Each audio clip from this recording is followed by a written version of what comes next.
Trackerda xabaringlar borib, imенно mana shu yozuv ko'p chiqib qoladi. Bu oynaniki, oyna blok atkazib qolganning hisobiga mana shu yozuv chiqib qoladi.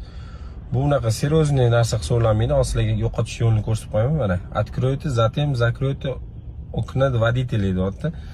Xo'p. Ochaveramiz. Mana bitta tepaga ochamiz-da, keyin degansiz tushirib yuboramiz.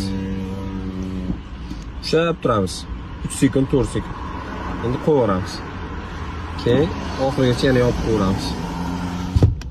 Mana ko'rgan bo'lsanglar yo'q bo'ldi.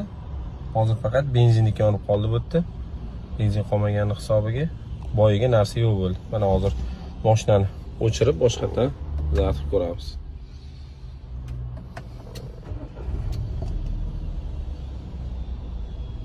Mana ko'rayotgan bo'lsanglar, tabloda уже chiqmadi.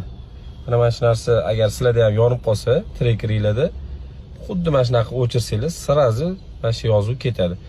Bu videoni trackeri bor do'stinglarga jo'natib qo'ysanglar, xudo xolasa manfaatli bo'ladi.